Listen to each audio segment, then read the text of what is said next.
By the way, you say you listen to you watch Lady Golf. Yes. You listen to the ads ad infinitum. Yes. Why aren't you driving a Benz, buddy? I don't care for the commercials. I think that's fair. I already I'm not doing my job. I've already got your voice in my head when I buy popcorn. I don't need it while I'm on the highway. Going to the danger zone. Oh, sure. Yes, the Solheim Cup is currently happening, and it's on. I'm behind. I'm behind. All right, I won't spoil it for you. Thank you very much. It's Annika Sorenstam. Also, it's 2004. Yeah. Oh, then I know the outcome of that one. It started in 1990, by the way, the Solheim Cup. It's not been around as long as the Gentleman's Ryder Cup. And what is that? Who or what is that named after? John Solheim. Karsten Solheim. Thank you very much. Who invented ping golf clubs. Yeah. Oh, okay. I don't know why they named it after him, to be honest with you, but I don't either. But I can't believe that somehow that particular fact is stuck in my head. But then why that guy? Now, why not John Calloway? Why not Don Titleist? Why the guy that did ping golf? Maybe Ping paid for it. Maybe the first year they paid for it. That might be true. You're probably right. Also, I bet the guy has some larger outsized sort of footprint in the golf world. He did more than just make a ball. Yeah.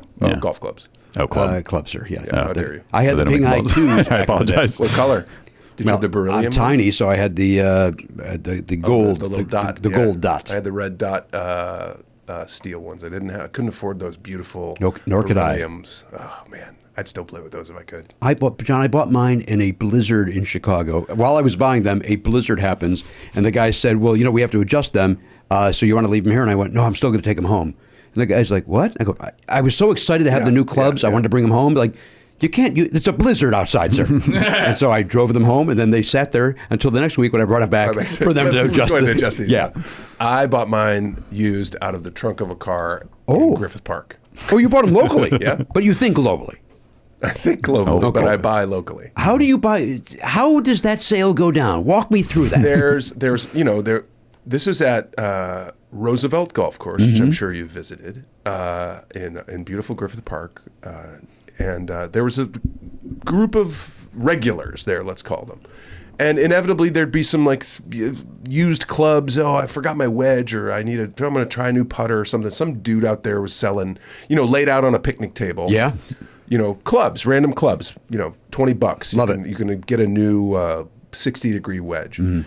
And so I'm talking to the guy, and this is when I was unemployed, playing golf probably there 5 times a week. So I'm always there. I see the same group of characters there.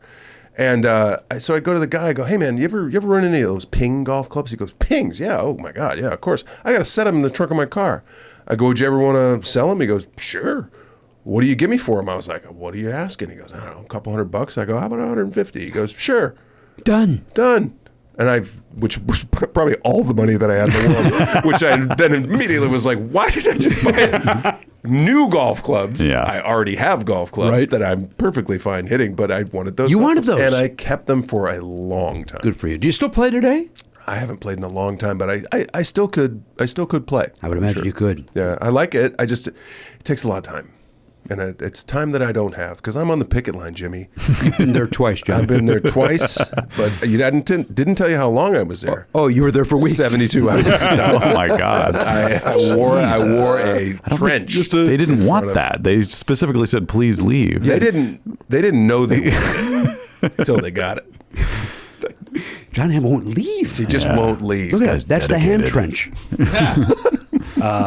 Jon Hamm is here. He's taking time away from apparently not going to the picket line. But we just learned, unless his buddy Sarah says, "Let's go together." It's more fun with friends. I will tell you. I like it alone. I like the headphones. I like to just listen to my music and walk into my circle. Then are you really doing it? If you're not hearing it, are you really doing it? Oh no, I'm there for my. Are you listening to yourself on the podcast? Is that what you're doing? What a narcissistic fuck I would be if that were the case. By the way, no. Anybody sees Jimmy on the picket line, take his headphones off and give a listen just in case. You know what I was listening to last time? Fair warning: the best of Jim Steinman. Wow, that's a playlist. See, again, I put together. You are literally proving my point. I've accepted that. I will say this: when Meatloaf passed away. Yes. I want to say 2 years ago. Right in the middle of COVID. Yeah. Pandemic. I was in Scotland shooting a project that I'm not allowed to talk about. And I remember it was wintertime in Glasgow, Scotland, so there was not a ton of things to do, A. And B, there certainly wasn't a lot to do outside. But what I would do was take like a 6-mile walk through the city of Glasgow, which is beautiful and old. University of Glasgow was founded in the 1600s or something. It's crazy. Old buildings. And I just put on Bat Out of Hell and listened to the whole thing top to bottom. And that record holds It's great, right? up. Holds up. Yeah, agreed. Whew. Agreed. The great Meatloaf. And what a weird... this is what I love about music in the 70s. I was thinking about this today because for me, the worst era of music was kind of the early to mid 90s. Oh, yes.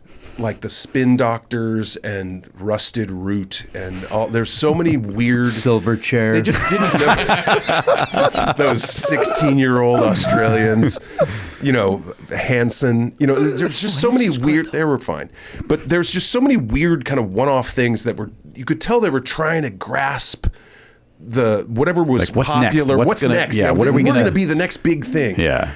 There was no way that Meatloaf and Jim Steinman were trying to be anything other than two weirdos that were into musical theater that would write 9-minute rock songs that there was no way they were going to get played on the air. Right. And then they were good enough that they would. They broke through all that noise. All that nonsense. Yeah. And they were like, well, people love this music. And it's undeniable. It really is. Yeah.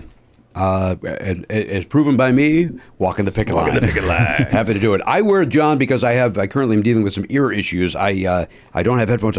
So I do hear my surroundings. I've got the bone conducting. Oh. How are those? I love them because I do like hearing what's going on in addition to what's happening. But my ear doctor tells me that they are not designed properly. It actually should be back here. Okay. And they would sound better if they were back here instead of here. And to which my argument was, they sound fine. Yeah. And he's like, yeah, but they can sound better. I go, right, but they don't. Well, make your own then, jerk. Leave me alone otherwise. He did ask me, do I want to go? He said, jokingly, do you want to go in and design these together? Oh. Apparently, he thinks I've got ham money. He thinks you've got the money you think Ham has. Yeah. Doctor. To hear the whole conversation, subscribe for free on Apple Podcasts or wherever you get your podcasts, or visit nevernotfunny.com.